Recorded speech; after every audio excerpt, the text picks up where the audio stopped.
Bonjour, voilà, heureux de vous retrouver pour une nouvelle vidéo. Il y a quelques jours, je suis allé faire un atelier de 2 jours en Bretagne, dans le Finistère exactement, tout au bout du Finistère, au-delà de Brest, dans un petit village qui s'appelle Plouzané. Je remercie d'ailleurs Marilène d'avoir organisé le stage.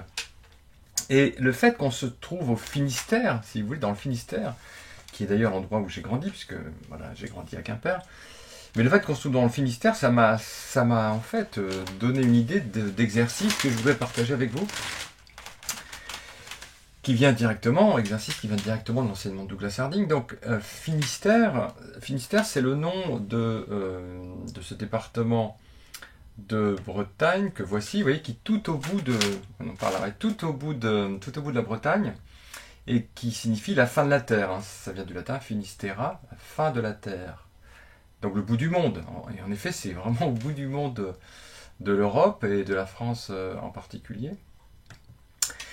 Et en fait, Douglas utilisait l'expression au bout du monde, ou parfois il parlait de ligne de base.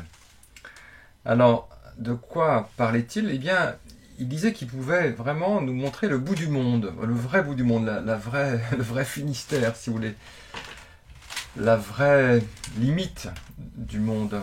Et où est cette limite du monde? Alors, il avait fait un petit dessin. Je vous montre ce petit dessin. Voilà. Donc, vous voyez, en plus, ça tombe bien parce que il y a la mer et un soleil. Donc, c'est la mer peut-être qui se trouve au Finistère. Donc, vous voyez où se trouve le bout du monde, en fait. Alors, pas au Finistère, parce que ça continue après, il y a la mer, et puis les États-Unis, etc., l'Amérique. En fait, le bout du monde se trouve exactement au-dessus de nos épaules. Au-dessus de nos épaules. Pour nous-mêmes. Donc là, vous voyez, c'est un dessin que Douglas a fait, qui est un dessin première personne. Donc, un dessin première personne, ça nous invite à regarder ce que nous voyons de nous-mêmes, en fait, pour nous-mêmes.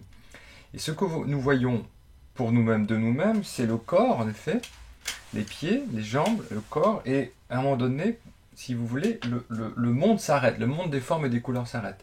Donc je vous invite à faire cette expérience pour vous-même. Vous prenez votre doigt, comme ceci, mais pour vous-même, hein, prenez votre doigt, et voilà, vous regardez ici, au-dessus de l'épaule gauche, en fait, là où votre doigt disparaît. Vous voyez, au-dessus de l'épaule gauche, là où votre doigt disparaît, eh bien, le monde s'arrête en fait. Il n'y a plus rien au-dessus de votre doigt, il n'y a plus rien au-dessus de votre épaule.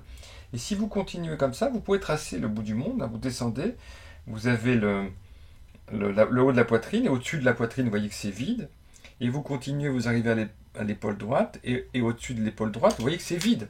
Donc le monde des formes et des couleurs, en fait, avec votre corps compris, s'arrête à un moment, en fait. Il s'arrête à un moment.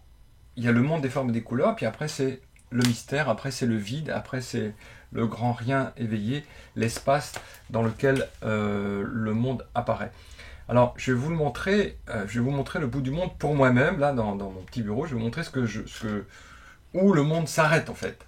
Voilà, donc pour moi, eh bien, si je regarde les choses telles qu'elles me sont données en première personne, je vois là-bas mes pieds, je vois mes jambes, mes cuisses,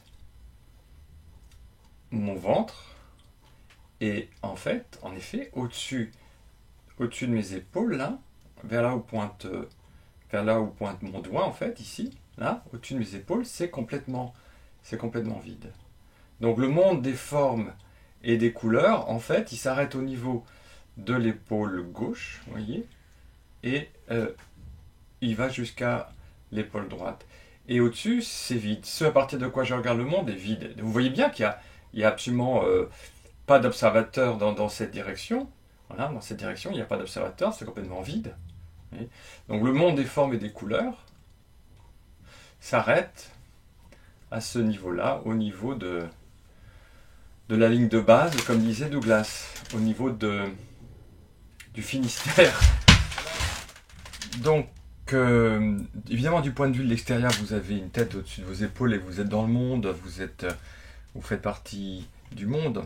de l'extérieur, mais si vous regardez pour vous-même ce qu'il en est, si vous regardez comment le monde vous est donné, en fait vous vous apercevez qu'en effet le monde des formes et des couleurs s'arrête au-dessus de votre poitrine et qu'au-delà c'est l'espace conscient dans lequel le monde apparaît, et même si vous voulez, il y a une unité entre l'espace conscient et le monde, entre le vide et les formes. Alors il y avait un autre dessin qu'on trouve aussi dans les... ça c'est un dessin donc, qui montre the bottom line, donc la ligne de base, qui n'est pas un dessin de Douglas celui-là je crois, mais qu'on trouve sur le site anglais de la vision sans tête. Et vous voyez, c'est exactement la même chose. Donc, vous voyez, au-dessus des épaules, ou plutôt même en dessous, en fait, puisque là, en fait, en première personne, nous sommes à l'envers. Vous voyez les pieds en haut du dessin et en bas, the bottom line, la ligne de base, et ensuite rien, quoi, le vide. Donc là, le dessin représente ce qu'on voit de nous-mêmes. Donc, et d'ailleurs, c'est intéressant parce que le nom du Finistère en breton, puisque c'est un endroit où on parle breton, on parlait breton, c'est Pennarbed, qui veut dire en fait la tête du monde. La tête du monde, parce que du point de vue de la Bretagne, en effet, le monde commence là, quoi, et toute l'Europe s'en va après vers l'Est. Et donc, de certaine façon, ici aussi, c'est l'origine du monde, hein, c'est la source d'où tout jaillit, finalement. Donc, si vous voulez vraiment trouver le bout du monde, eh bien, vous regardez, je remets l'image, voilà, vous regardez ce que vous êtes pour vous-même, ici, au-dessus de vos épaules, en fait, en dessous de vos épaules, voilà, votre tête disparaît et à la place, vous avez le monde. Donc, ce qui est plutôt une excellente chose, hein, de sortir de sa tête, de croire de sortir de l'illusion d'être enfermé dans sa tête, et de voir que, en fait, le monde est accueilli dans cet espace. Alors d'ailleurs, on avait fait, à un moment donné, on avait fait même des t-shirts qu'on mettait comme ça, avec marqué bout du monde ici. Il y avait exactement ce dessin-là. Il y avait donc un pointillé ici, puis marqué bout du monde qu'on pouvait voir pour soi-même, pour bien prendre conscience qu'au-dessus de nos épaules, c'est vide. Au-dessus de vos épaules, là, ce que je désigne avec mes mains, là, au-dessus de vos épaules, c'est complètement vide. C'est transparent, il n'y a pas d'observateur, il n'y a pas quelqu'un enfermé dans une tête. Il y a un immense espace conscient dans lequel le monde se manifeste, dans lequel le monde surgit.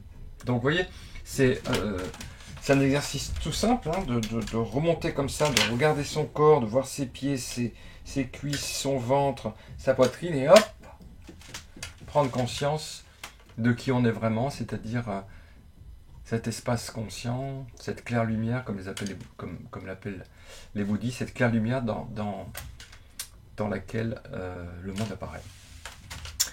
Voilà, eh bien, merci beaucoup, à bientôt.